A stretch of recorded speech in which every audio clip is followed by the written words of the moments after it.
Mr. Clearwater said, I was a student here at Calvary. I graduated in 2008. That's pretty simple. I like to say that I do have bragging rights in the school. Number one, I have a picture in the hallway with all the graduating classes. And if you look at the class of 2008, I'm the only one with a colored shirt, mine's blue, and I have a gator tie, because I went to UF. So I didn't get the memo that we're supposed to wear white t-shirts for graduation. So I wore my blue one. I showed up and everyone's wearing white. I'm just like, were we supposed to wear white? They're like, yeah. I was like, okay, all right. So that's number one. My second bragging right, which I love saying this one, every single person that comes to the gym, is the record board. Although some of those times are wrong, it's okay. I still have all the records. So yeah, that's a little bit about me. I did compete in the 2008 Olympics. So yeah, that's me. I'm 22 years old. I like long walks on the beach. Although I seem very big, I'm very soft at heart. And if you want to, become best friends with me, all you have to do is bring me Reese's. Yeah, I love Reese's. So instead of me making things awkward, I'm just going to jump in here. That's cool with you guys. And all right, I wanted to do this to just take a poll. How many of you guys have your Bibles here? I want you to raise them. If you have your Bibles, raise them. Okay, now you can put them down. Now, how many of you guys have your cell phones there in your pocket? Be honest, you're not going to get in trouble. I have yours. Just a question. Okay. So I thought there would be more cell phones and stuff like that. All right, this right here, before I get started, this is very important, the Bible. Because this is what we're going to be doing a lot today. Okay? So if you have your Bibles, or if you have your cell phone, it's okay, you can use them today if you have the Bible on there. I'm giving you permission. I guess that's what I can do. So open up to Proverbs chapter 27. And we're going to be reading verse 12. Okay? So Proverbs chapter 27, verse 12. So I'm going to give you a few seconds so you get there. It's in the middle of the Bible, after Psalms, before Ecclesiastes. So Proverbs chapter 27, verse 12. So I'm just going to go ahead, and it says, the prudent see danger and take refuge, but the simple keep going and suffer for it. Pastor Willie, he actually came and spoke at our youth group 2 weeks ago on a Wednesday, and he said this. And this is basically what I'm going to be talking about today. He said, the decisions you make today will determine the direction you take. And the direction you take will determine the destiny you create. So as I said, I was in the 2008 Olympics, right? So my whole, basically, high school year was crazy. Because when I was 14 years old, I decided, hey, I want to make the Olympic team for Peru for swimming. So this is what happened. I get a call, hey, we're having tryouts for nationals in December. So this is my sophomore year of high school. I was like, you know what, let's go for it. So my sophomore year was awesome. Because, I was a sophomore in high school, I was growing, man, I felt like a boss. I went to states that year for swimming. I finished second in both of my events, which the year before, I finished 8th and 13th. So that was like a huge step, right? I was feeling good. And then I found out I had to compete at a competition called US Open, right? And I actually had plans on going on vacation, going on a cruise. Everyone loves cruises. I love cruises. I love to go and relax. Next thing I know, I can't go on the cruise because I have to compete, I have to continue to train, and then I have to prepare for this next meet. So I was like, dang, this sucks. Man. So I went to US Open, right? Did awesome. Then I went to trials. Great. I made the national team at 14 years old. It was like a big deal. Especially because to them, I'm a foreigner. Because I was born here in the US. My parents are from Peru. So they thought I was a foreigner. I was like a white boy, basically. Right? So I go there. I kind of, shut a few mouths up, set a few records. Boom sauce. I had to say it. I'm sorry. Boom sauce, right? And then I get called, hey, you made the team, you're going to compete in March at the South American Championships. At this time, I'm 14 years old, I go to this competition. I'm talking about I'm racing some of the fastest swimmers in the world. I go there at 14 years old, and I got third place in my best event. I got a medal. Like, huge deal. because for my country, there was only 2 people to get medals. So everyone was like, oh man, this guy, yeah, you're so Peruvian now, because before they thought I was white, man, you know, you're so cool, this type of thing, right? So there will always be consequences that are attached to your decisions. So my consequence for the decisions I made for going to, to basically train was I got to miss the cruise, but then later on I got a medal, right? The moment you begin to try something and it feels good, it tastes good, it just makes everything good, you will do anything in your power to make sure you get that certain thing, right? See, the moment you begin to pursue that certain thing, it becomes a habit. And the moment that that thing that you're trying to obtain, once it becomes a habit, you get lost in looking for that certain thing. And in reality, you become blinded without even knowing it. See, when I was swimming, I thought that's all I was called to do is swim, swim, swim. I started forgetting about school. I couldn't care about school. I didn't care about anything. All I was thinking about is swimming. And I let it consume my mind. See, some of you today are in the same boat as me back then. See, some of you are so blind in what you do, or what you partake in, that you have no idea that you are ruining your lives. See, you believe that because other people are doing it, and certain people are living that certain type of lifestyle, that everything is going to be fine. And the matter of fact is, you're wrong. And for those of you who don't know me, I speak very short. I go straight to the point. I don't bring any fluff. I go straight to it. So here we go. I hope you guys have your seatbelt on. I want to do something quickly. Okay? I want you to go like this. Bring your arm right here. Everybody. Right towards your face. Go like this. We're going to be real today.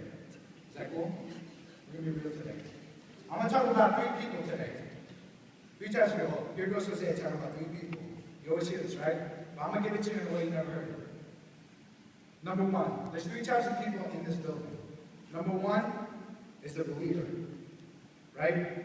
Man, those who are involved in church, man, you love Jesus, everyone knows it, right? You know, it's awesome.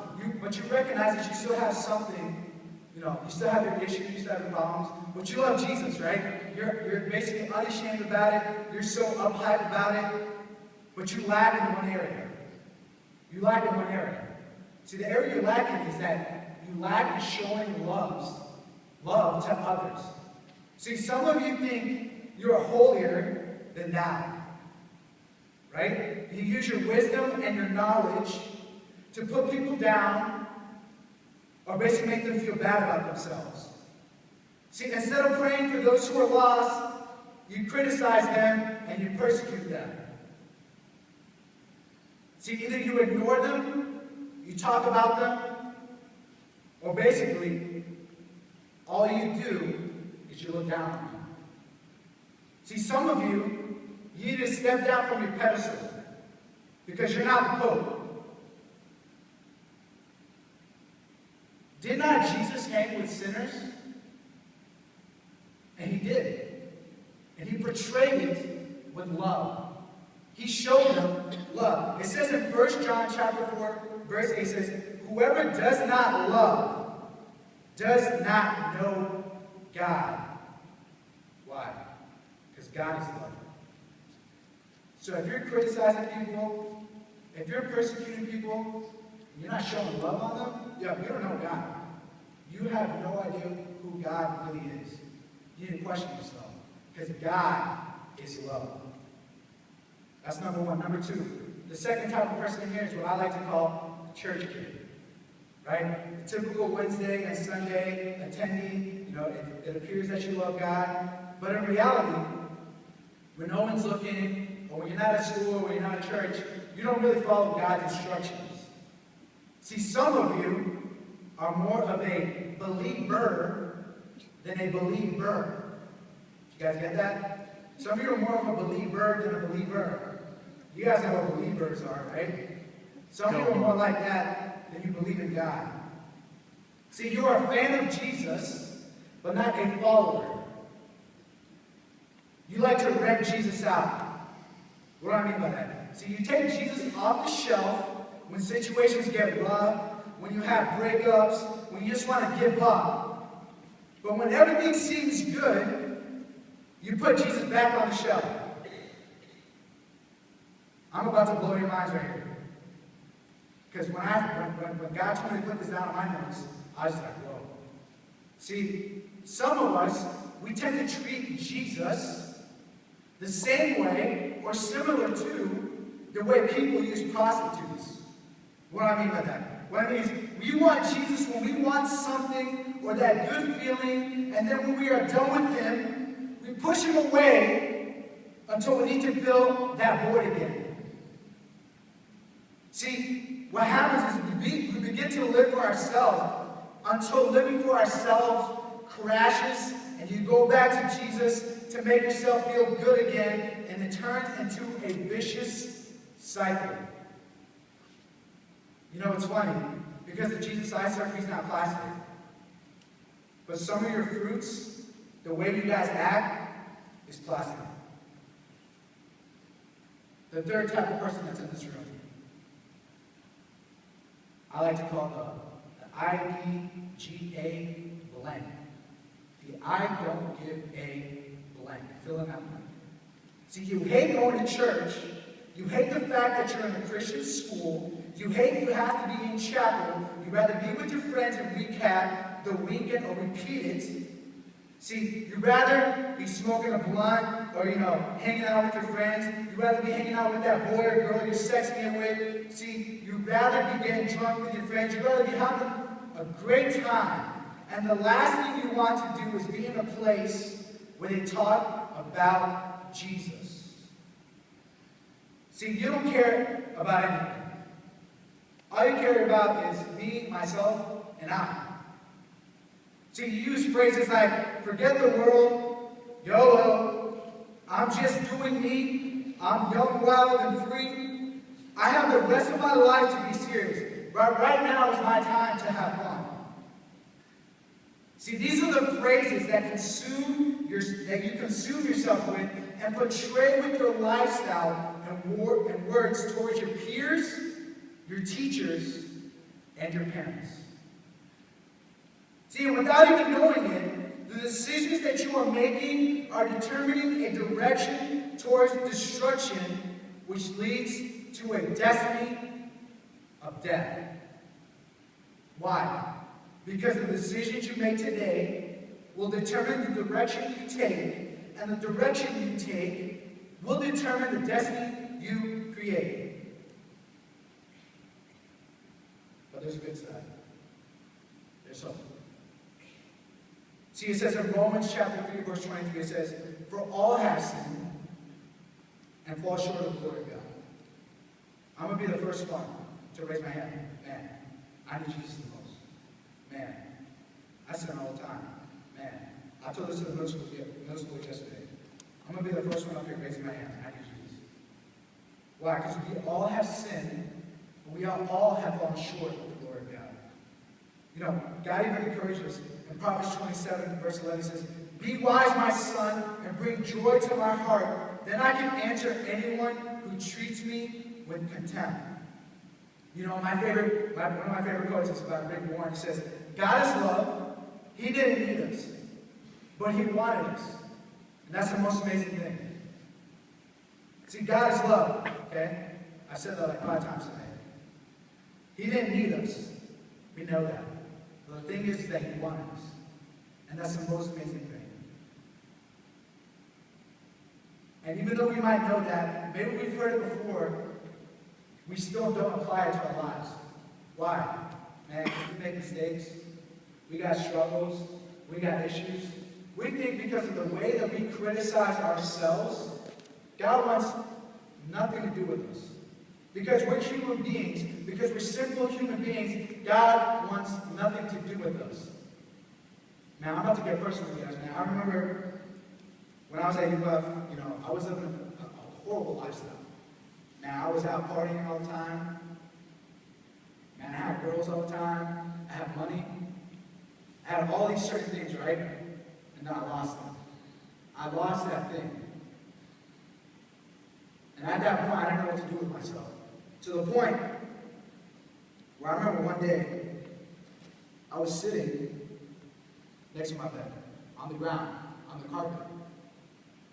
And I started feeling like this. And I started to choke myself. I wanted to take my life away. I was there crying. I was seriously like, God, why me? Why would you do this to me? What have I done? Why me? Why doesn't this happen to other people? And God was like this.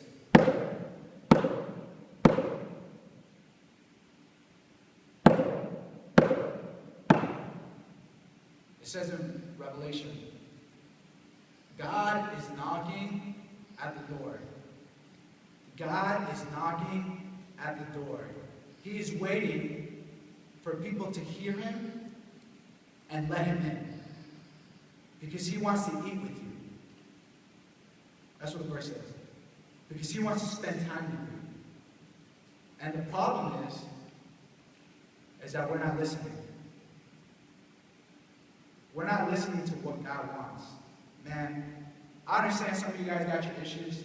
I understand you guys got your problems. I understand, man, you're a high schooler. You want to have fun, this and that.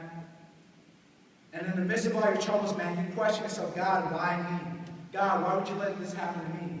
And in reality, God is there. He sees when you're crying at night. He sees when you basically want to take your life away. He sees all the hurt and pain. And God is there behind the door, and he's like, hey, open the door.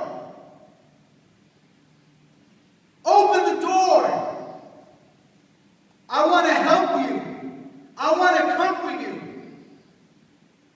I see your pain. I see your hurt. But the problem is, we don't open the door. We don't let him in. See, you have the choice of whether you want to continue to live the way you are living or change. Like I said, he will be there waiting for you because he wants to be with you, because he loves you. But if you continue to live the way you are, you take the risk of leading your life to destruction and towards eternal pain and suffering. Proverbs 12:27. I'm going to say this one more time. The prudent see danger and take refuge, but the simple keep going and suffer for it. See, ultimately, the decision is yours. But remember, the decisions you make today will determine the direction you take. And the direction you take will determine the destiny you create. Let me pray for you guys. Dear Heavenly Father, I just give you thanks for this day. First, I just give you thanks that we have a place where we can worship you, where we can hear about your word, where you can come and speak to us. Because there's so many other places, my God, they don't have this privilege. There's so many other schools that don't have this type of setup. But most importantly, God, I just pray that we know that you are there knocking at the door for us. That you want to come in, that you want to comfort us, that you want to love on us, that you want to give us that eternal hope. I pray, God, that you open these students' heart, that you open their minds, that they can realize that out of all these things in this world, they're all meaningless. And the only thing that has true purpose, my God, is you. I pray, God, that they can realize that everyone, their teachers, their parents, their church leaders, their friends, that they will fail them, but that you will never fail them. I pray, God, that you convict them, and that you help them realize that they need more of you, that you need them to be a part of their life. And I just pray, God, that you just pour out your love. I pray for every student that you keep them safe, my God, that you protect them in the decisions that they make. I pray that you just watch out for them. And And I pray that you just basically comfort us at all times. In Jesus' name I pray.